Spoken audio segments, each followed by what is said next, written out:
Estamos en la segunda parte del capítulo 11 del Evangelio de Juan. El título que podemos poner a esta porción es para que creáis, para que creáis. Juan 11, versículos 7 al 16. Juan 11, versículos 7 al 16. Podamos pasar a la lectura de la porción que nos toca y luego podamos compartir un poco el contexto anterior que habíamos visto y entrar al tema que nos toca. Luego, después de esto, dijo a los discípulos: vamos a Judea otra vez. Le dijeron los discípulos: Rabí, ahora procuran los judíos apedrearte y otra vez vas allá. Respondió Jesús: ¿no tiene el día 12 horas? El que anda de día no tropieza, porque ve la luz de este mundo. Pero el que anda de noche tropieza, porque no hay luz en él. Dicho esto, les dijo después: nuestro amigo Lázaro duerme, mas voy para despertarle.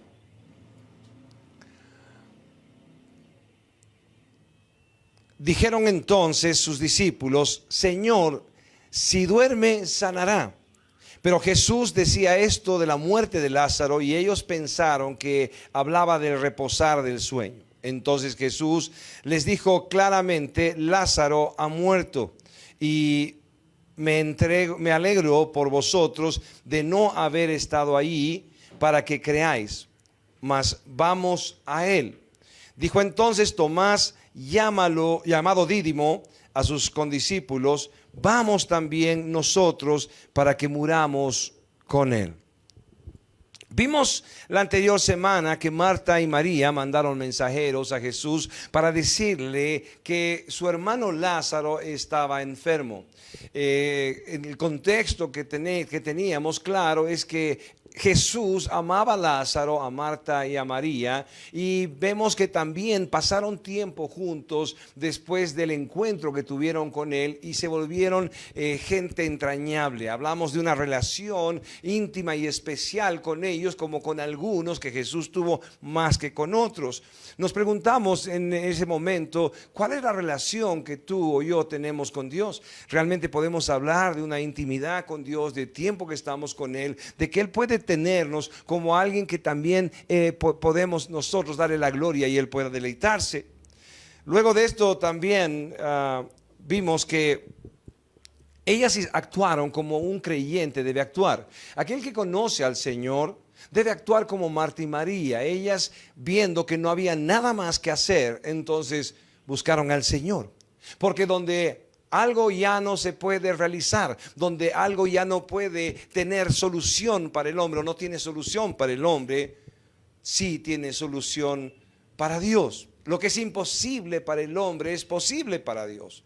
Y esto no tiene que ser un pensamiento metafísico, esotérico, místico, donde nosotros simplemente procuramos que Dios pueda darnos lo que nosotros creemos, sino que realmente, según las Escrituras, sabemos del poder de Dios, y el Señor en su soberana voluntad hará lo que Él quiera hacer. Pero nuestra limitación es grande y la del Señor no. Por lo tanto, Marta y María entonces actúan como un creyente debe actuar, buscando al que puede solucionar lo que ellos no pueden solucionar. Qué importante para nosotros entender esto, porque estamos a veces cargando todo sobre nuestros hombros, creyendo que nosotros tenemos que solucionar algo cuando no está en nuestras manos, cuando aún todo lo que sí estaba en nuestras manos lo hemos realizado. Pero queremos todavía cargar con todo esto como si podríamos hacer algo con nuestra tensión, con nuestra depresión, con nuestro sufrimiento, con nuestro esfuerzo. Y esto solamente destruye nuestra vida y a los que nos rodean. Pero Marta y María sabían en quién confiar, como tú y yo deberíamos hacerlo. Ellas estaban seguras de todo lo que el Señor podía hacer. Pero aquí vimos nosotros un problema en el compartimiento anterior. El Señor, al enterarse que su amigo Lázaro, a quien Él amaba, junto a sus hermanas, estaba gravemente enfermo, pero no salió corriendo para sanarle. Tampoco actuó como con el siervo del centurión que vemos en Mateo, donde le pide la sanidad de su siervo y el Señor le sana a la distancia. Es algo que podíamos nosotros intuir o decir, bueno, si el Señor hizo esto, ¿por qué no lo hace ahora a la distancia, aún sabiendo que es un hombre, amigo, hermano, que el Señor ama?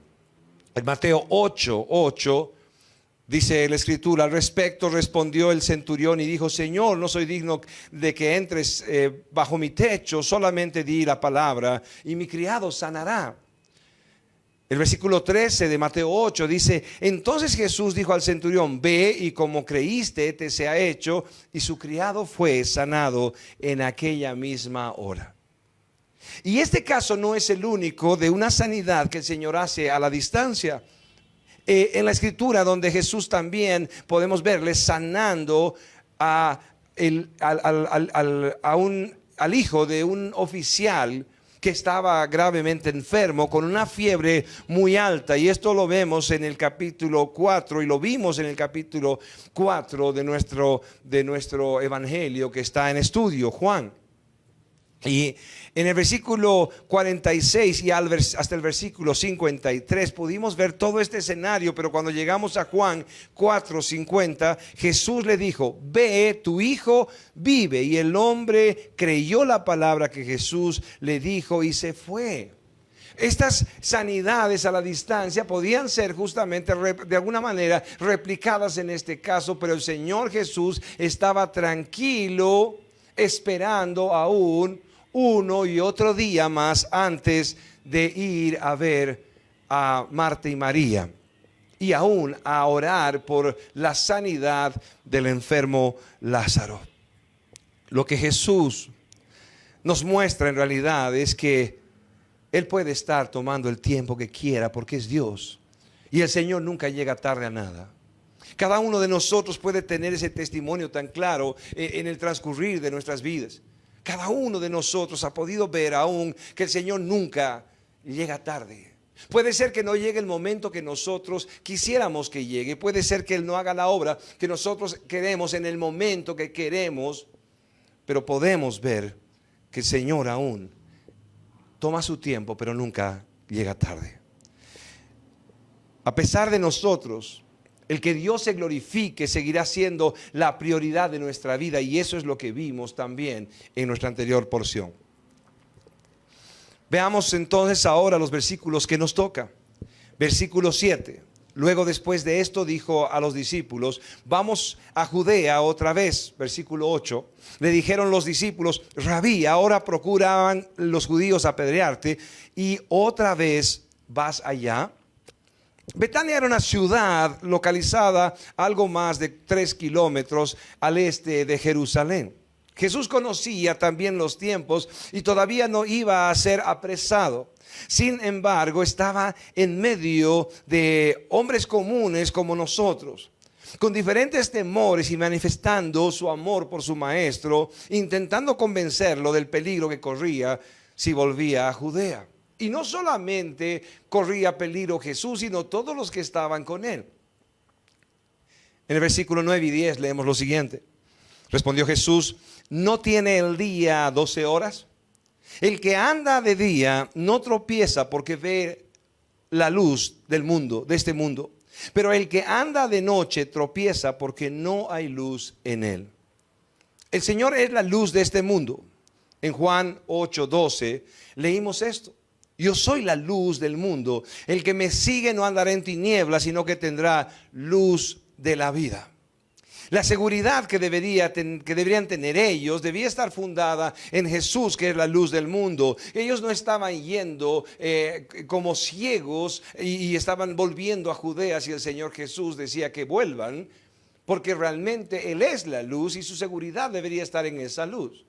Pero por otro lado, no hubieran equivocado sus pasos caminando cerca de Jesús, ya que Él mismo podía iluminar el camino, así como lo hizo en referencia a la nube de fuego o aún el fuego que les acompañaba a ellos, esa columna de fuego que les acompañaba en la noche en Egipto a los judíos que habían salido de Egipto, rescatados por Dios a través de Moisés. Y en medio del desierto ellos estaban pudiendo ver el camino y no equivocar el camino por causa de esta columna de fuego. Y el Señor ya nos mostró que la verdadera luz que podía iluminar el camino era Él mismo. Él es la luz de los hombres. Pero también esta referencia la hace en el concepto de andar en el día y que en el día no iba a haber peligro. Pero la razón por la cual no iba a pasarles nada es porque el Señor estaba con ellos. En algunos casos nosotros podemos decir, el Señor está conmigo, nada va a pasarme. Pero el Señor no prometió esto. En esta situación estaba garantizando su seguridad, diciéndoles que este concepto de estar con Él les iba a tener seguros. Y que aún a la luz del día no iba a haber ningún peligro. Pero por otro lado, muchas veces vemos que la palabra que el Señor nos dijo de que en este mundo tendremos aflicción, la vivieron ellos y la vivimos todos. La gran diferencia es que cuando aún nosotros podemos estar en aflicción o en algún sufrimiento que es el producto o de nuestro pecado o aún el resultado del pecado de otros, podemos estar seguros que Él estará con nosotros hasta el fin. Y podemos no temer, como muchos enfrentaron la muerte sin temor a causa de saber por quién estaban guardados, quién les cuidaba y dónde iban a ir. Pregunto si realmente el Señor es la luz del mundo, también es luz para tu vida. Porque si realmente se ha revelado a tu vida y tú hoy día le conoces, entonces puedes estar confiado, no de que todo va a salir bien, sino que Él va a estar contigo hasta el fin. No de que te va a suceder algo si estás sin Él, y si estás con Él no te va a suceder algo malo, sino que aún lo que suceda podrá ser algo que Dios está permitiendo, guardando tu vida. Tu seguridad debe estar en Él como la seguridad de ellos deberían estar. Esta comparación podemos verla también en nuestra vida. Es real, es mejor pasar tribulación, problema, enfermedad, cualquier tipo de situación con Jesús a pasarla sin Él. Porque ya que el Señor no nos prometió que todo iba a salir bien, sino que todo iba a ayudar a su gloria, que todo iba a ayudar a bien a nosotros, hacia la semejanza de Cristo, vamos a ser formados en medio de la prueba. El sufrimiento de esta vida ya pasará porque el Señor ha prometido que tenemos vida eterna con Él y disfrutaremos en el lugar donde ya no hay llanto, ya no hay dolor, ya no hay más muerte. Pero en medio de todo eso, otra vez, el creyente debe estar aferrado a Cristo para poder ver claramente su camino. El versículo 11 al 13, del versículo 11 al 13, vemos lo siguiente. Dicho esto, les dijo después: nuestro amigo Lázaro duerme, mas voy para despertarle. Dijeron entonces sus discípulos: Señor, si duerme sanará. Versículo 13. Pero Jesús decía esto de la muerte de Lázaro, y ellos pensaron que hablaba del reposar del sueño. Los judíos estaban acostumbrados a ver en las escrituras que el concepto de dormir estaba refiriéndose muchas veces a la muerte. Así de la manera metafórica que se hablaba, y vemos esto en Job 14:2, en Jeremías 51:39. Durmió con sus padres, una frase conocida para ellos respecto a la muerte. Pero al no tomar en cuenta esto, algunos teólogos enseñan, usando las escrituras del Nuevo Testamento, que cuando mueren las personas quedan en un sueño profundo hasta la resurrección. Es algo interesante. El Antiguo Testamento y el Nuevo Testamento utiliza el dormir como aquellos que han muerto. Sin embargo, están sacando una teología, un concepto teológico donde los hombres que mueren están durmiendo hasta el juicio. Podemos debatir sobre respecto a esto y no estar de acuerdo. Sin embargo, veo el contexto suficiente.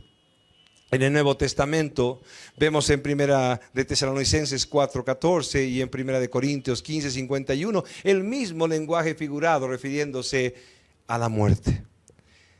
Ahora, si nosotros no tenemos el contexto de lo que se está hablando, tampoco vamos a entender el sentido figurado. Necesitamos nosotros entender bien el concepto para que cuando se utilice algún término de manera figurada, entonces podemos entenderlo. Y eso es lo que sucede acá.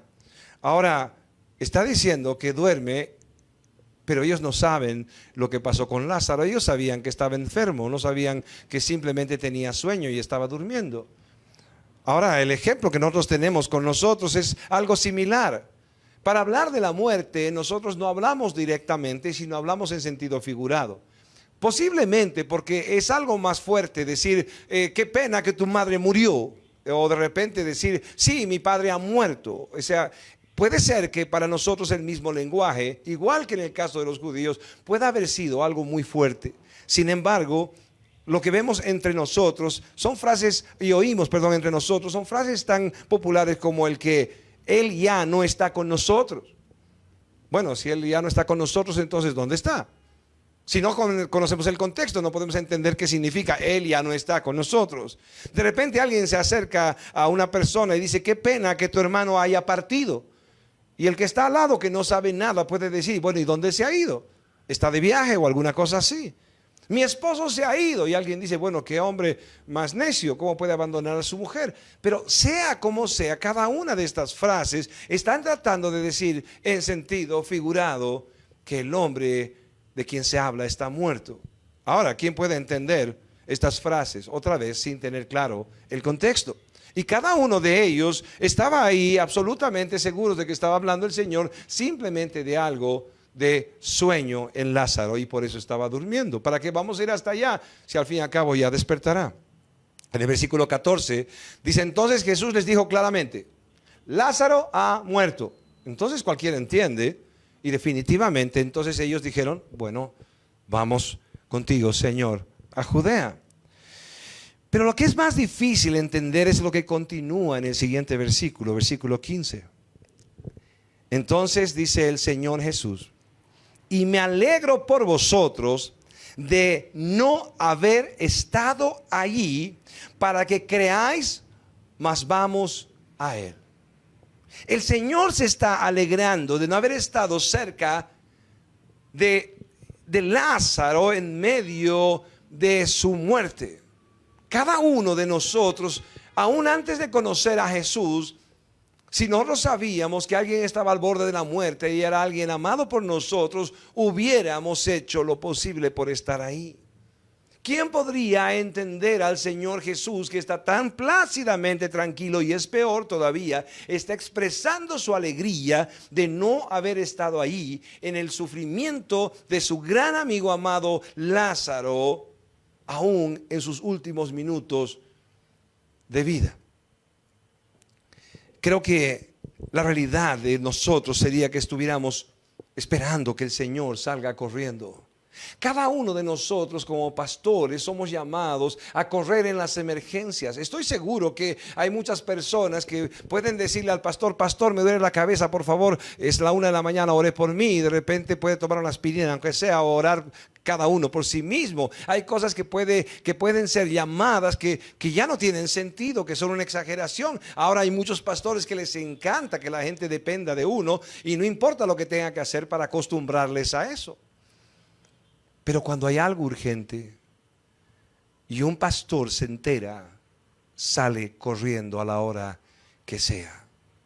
No existe otra posibilidad. Si te dan como pastor la posibilidad de llegar ahí, si te dan de alguna manera la noticia y te dicen, esto está sucediendo, por favor, pastor, y es algo tan grave como enfermedad terminal, como la misma muerte, entonces un pastor debe estar ahí.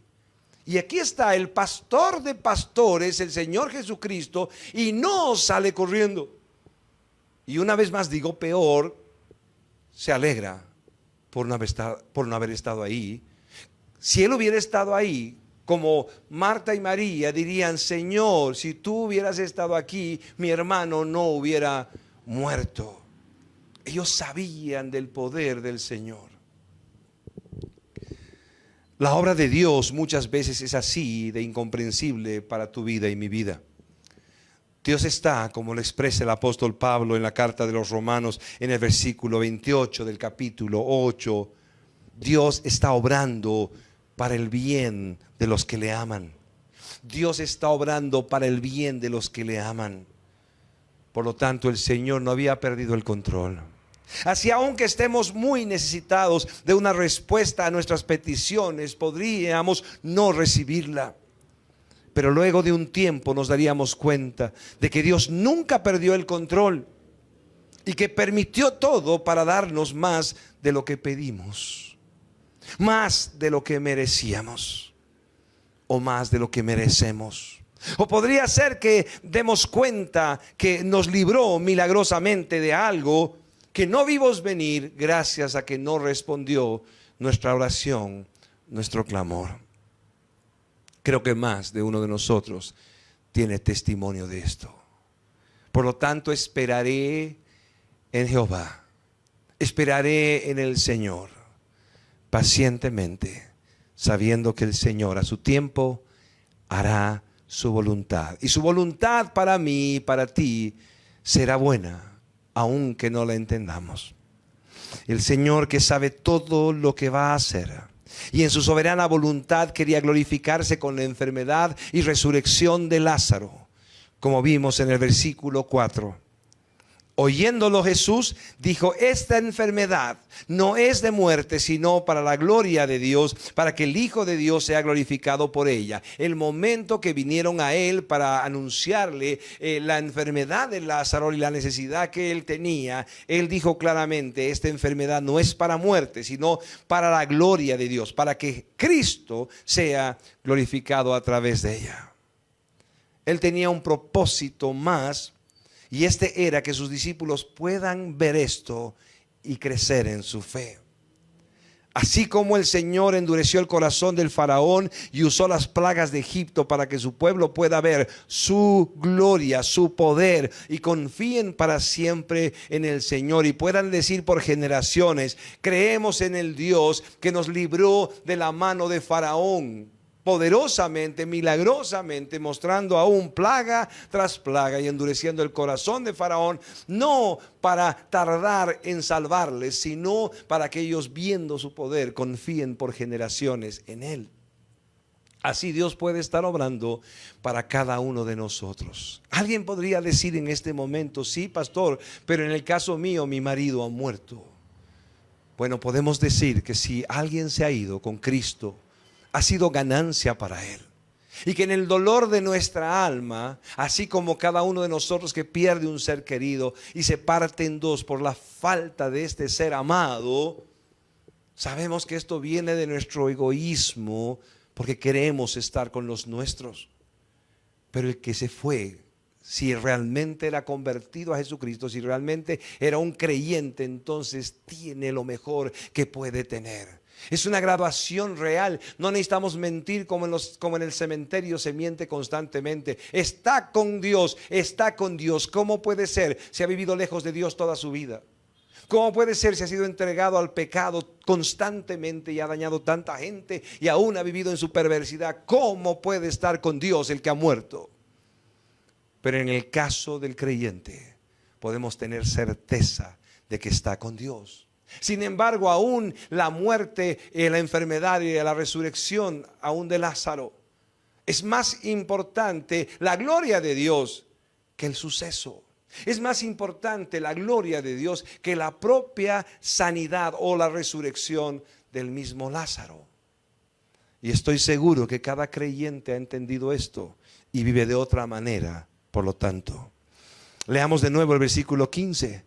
Y me alegro por vosotros de no haber estado allí, para que creáis, más vamos a Él. El Señor va a permitir prueba tras prueba, no solamente para formar el carácter de Cristo en nuestra vida, sino que también para que nuestra fe crezca en Él.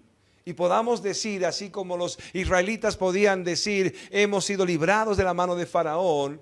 Por generaciones podían repetirlo para buscar confianza en Dios o para declarar su confianza en Dios. Podamos decir nosotros: sabemos de dónde el Señor nos ha librado una y otra vez. Por lo tanto, si el Señor quiere librarnos, nos librará. Y si el Señor quiere que nos vayamos con Él, nos iremos con Él. Y aún todo lo que permite el Señor será para su gloria, y eso es lo que a mí y a ti nos debería importar. Para terminar, leamos el versículo 16. Dijo entonces Tomás, llamado Dídimo, a sus condiscípulos: vamos también nosotros para que muramos con él.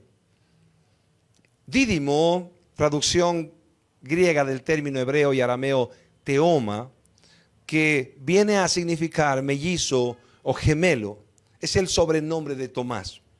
de quien no se conoce su verdadero nombre, ni tampoco quién era su hermano gemelo o mellizo. Pero lo que podemos ver nosotros es que este hombre que realmente había dudado del Señor, ahora estaba lleno de valor. Veamos el versículo 7, volvamos por un momento ahí. Luego, después de esto, dijo a sus discípulos: vamos a Judea otra vez. Versículo 8, le dijeron los discípulos: Rabí, ahora procuraban los judíos apedrearte, y otra vez vas allá. Tomás sabía del peligro que venía si es que ellos iban a poder estar otra vez en Judea con Jesús. Pero Tomás, el incrédulo, había crecido en el Señor. Su fe había sido una fe aún de haber tocado las heridas del Maestro y reconocer su resurrección. Pero de ahí en adelante Tomás está diciendo de otra forma: si bueno, está ahí Lázaro muerto y vamos a ir a Judea, seguramente nos matarán a todos. Vamos para que muramos juntamente con Lázaro. Y esto es valor, esto es un tema de un cambio de vida. Como Tomás, que aunque algún momento su fe fue escasa y falló al Maestro, y aquí está dispuesto a morir con tal de seguir al lado de su Señor, nosotros también debemos ver que ese cambio es posible en nuestra vida. ¿Cuántos de nosotros nos desechamos constantemente cuando fallamos?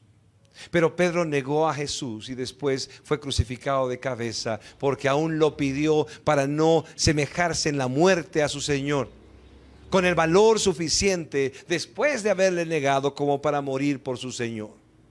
Aquí Tomás, el que no creía y que tuvo que tocar las heridas, y el Señor le dijo: ven y toca para que creas.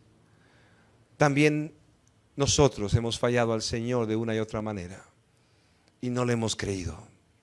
Y no tenemos que creerle lo que queremos creerle. Tenemos que creer lo que dicen las Escrituras, lo que es la verdad. Podemos creerle en realidad que Él mismo estará con nosotros hasta el fin y que todo ayuda bien a los que le aman.